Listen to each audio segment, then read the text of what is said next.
systems go. Clear for liftoff.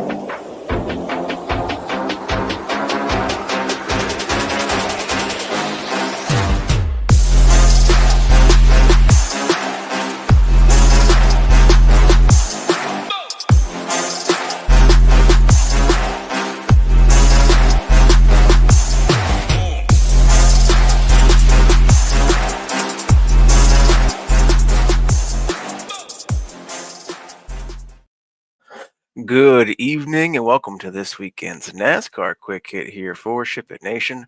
I am Eric, also known as TheGame on Discord, and tonight we are going to be discussing the Bass Pro Shops night race taking place at Bristol Motor Speedway. But of course, before we go ahead and break down the slate, let me of course mention us, ShipItNation.com, your one-stop shop for all things DFS.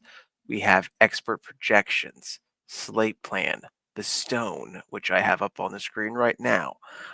One of the most fantastic Discord communities in all of DFS. We're partnered with SaberSim, the #1 optimizer in DFS. Folks, if you haven't joined us already, you really owe it to yourself to check us out over at ShipItNation.com. All right, we have 500 laps on tap for Saturday night, which means a ton of Dominator points. In fact, we have 350 of them, and we will absolutely want to target those points. And I am recommending between 2 and 3 Dominators per lineup. So 500 laps, 350 Dominator points, maybe more if there's overtime, 2 to 3 Dominators per lineup. As far as practice goes on Friday, nothing really to write home about. The only real incident, if you can really even call it that, would have been Bubba Wallace kind of got into the wall very slightly, but nothing really to write home about, nothing of any concern, and I highly doubt he will be going to the rear. The other major talking point of Friday was tire wear, or the lack thereof tire wear, as it seemed to be fairly non-existent during practice. Why is that a story, you may ask? Well, NASCAR was really hyping up, NASCAR and Goodyear was really hyping up a brand new tire compound, which would have extreme levels of fall off, which would really make this race a wild card of a race. And instead, that's not what we saw in practice at all. In fact, Brad Keselowski was quoted as saying these tires will be able to run all day long. If that ends up being the case, track position and pitch strategy will be key, as passing in the next gen car is notoriously difficult. Okay, so assuming that these tires do not fall off as Goodyear and NASCAR predicted, which is what we're seeing right now, track position and pitch strategy will be key, as well as staying on the lead lap in stage 1 will be key. I went ahead and looked at last spring's race here at Bristol, as well as the last summer night race at Bristol. In both races at the end of stage 1, up to the 24th place car was a lap down. So from 24th on back, they were a lap down, and it went at the stage caution. The 24th car got their lap back. So, in my opinion, you kind of want your player pool to be in that upper half. Do we have some deeper place differential plays? Yeah, we do. Not Ryan Priest, Chase Briscoe starts what, 31st? He's a fantastic place differential play tomorrow. But there's a very real possibility that he gets trapped a lap down in stage 1. And if that happens, it makes for a very, very long day, and it kind of caps your upside, because laps will be being kicked off here in 15-second, 16-second laps. Cars will be going a lap down quickly. If 24 cars are a lap down and you're in 31st place, you can only, in theory, get to up to 24th and then hope to God you get the lucky dog, right? So staying on the lead lap in stage one, in my opinion, is a real key for tomorrow at Bristol. And now let me do a quick rundown of the slate.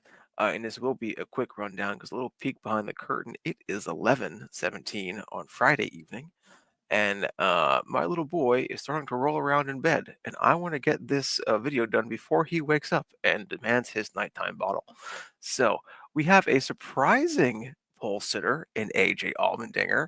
However, he was very fast in practice. It wouldn't surprise me if he steals some laps led in stage one. Will he be able to keep and hover around the top 10 all day? That remains to be seen, but I don't hate taking a chance on the dinger on Saturday night. Then we have Ryan Blaney starting on the outside pole. He's probably everybody's like first Dominator like option. I think the vast majority of the public assumes Blaney will be able to get around Allmendinger fairly quickly in stage one on Saturday night. But again, the dinger has been fairly strong recently, so it wouldn't surprise me if he leads some laps on Saturday night. Cindric and Ty Gibbs are up next. I really don't have any interest in Cindric, but I'll take a chance on Ty Gibbs. Um, then we have my like bulk of Dominator options: Larson, Hamlin, Byron, Wallace, and Bell. Um, Larson, I did some research before this video, before every video, obviously, and Larson led literally like 860 some laps out of 1,000 over these last two races at Bristol. Like, I understand that Larson has been quote unquote down lately, and he has been. But if there's any track that can right the current wrong that Kyle Larson is facing, it's Bristol. Uh, is he going to lead 400 plus laps tomorrow? I don't know, but it wouldn't shock me if he did. Denny Hamlin, he's just as good as Larson. Has he led 800 plus laps over the last two races? No. But he is just as good as Larson here. William Byron, it wouldn't surprise me to see Byron sneak away a victory here. Also, he's cheap. I mean, cheap for Willie B, 9,800. Got to take a shot at that, right? Bubba, in my opinion, has been the hottest driver in NASCAR recently. Um, I have no issues including Bubba in my Dominator pool and taking a shot, especially at that $9,000 price tag. I love it. And last for my possible Dominator place is Chris Bell at 10-2. He's excellent here as well. He's been kind of quiet lately, so it wouldn't surprise me at all. There's a few races a year where Chris Bell just stinks up the show. Um, wouldn't surprise me if Bristol was one of those races where Bill stunk up the show. Then we have a whole bunch of GPP plays, in my opinion. Barry, Stenhouse, Hocevar, Chastain. Barry is excellent at short tracks, but I just don't know if I can get down with him at Bristol. But he is within that upper first 24, so he'll probably be in the player pool just based on that. Ricky Stenhouse, he's always a cross off for me. Hocevar is fast. I could maybe see somebody trying to take him out because it is Bristol, but it's not the Bristol of the 90s where it's around the bottom and you're rooting and gouging. So I don't think he'll be dumped. So I have no problem taking a chance on Hocevar. Chastain, I'm fine with him as well. Reddick, sure, why not? Bowman Elliott, great. Justin Haley was very fast in practice. And I don't anticipate all that practice speed moving over towards the race, but it wouldn't surprise me if he saw a little bit of an ownership bump just based off how good he was in practice. Brad Keselowski, I love me some Brad K. on Saturday night. He's a veteran. He knows what it takes to get around Bristol. Love me some Brad K. John Hunter Nemechek, he's been trending upwards lately. I'll take a chance on him. Ryan Preece, of course. Busher, of course. Logano. Does anybody feel like Logano is too expensive for his current performance? Like, yeah, like I get like he's a how many time champion and he can win any given Sunday, but I just don't think he's worth a $9,200 price tag. Uh, and I say that now and watch he goes and sneaks a victory on Saturday night. So I have no problem taking a chance on him, but I'm not going to go out of my way to get him. Austin Dillon, he's right around that lap down mark. What did I say? 24 cars? Yeah, 24 cars for a lap down each of the last 2 races here at the end of stage 1. So he's right around that spot where I'm thinking of clicking off. Zane Smith is going to be a no for me. I'll take a chance on Michael McDowell because he's in Inspire equipment, so he's fast. Cole Custer is going to be a no for me. Eric Jones, I'll take a chance on because I like his actual driving talent, even though I don't trust the car he's in currently. Shane Van Gisbergen will be quite literally the first click off for me. Riley Herbst is going to be a no. Chase Briscoe's a yes. It would not surprise me at all to see him get caught a lap down, but based on his current performance and how fast he's been everywhere lately, we have to assume he's going to be able to keep on the lead lap during stage 1. Kyle Busch, I'm not going to lie, he's projecting well, but he's going to be a no for me.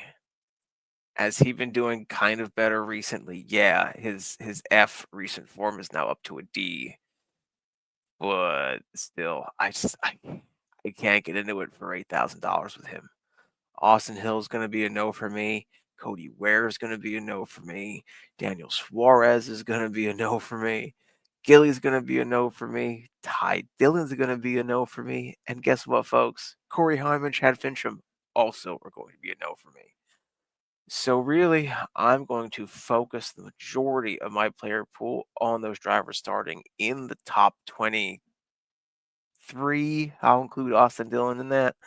And I'll take some very, very few shots on drivers starting outside of those top 24 positions.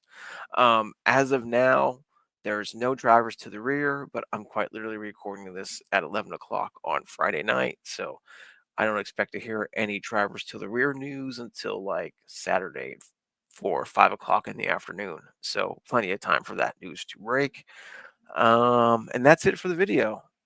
I'm going to go ahead now and focus on creating the projections, or finalizing the projections. The first run's done, as well as ownership, as well as getting a slate plan wrote up. So good luck in everything. I know we have college football today and MMA, and then NASCAR in the evening, and of course NFL Sunday. So good luck in all your slates this weekend. If there's any questions on this slate, please feel free to tag me in Discord. And as always, let's ship it.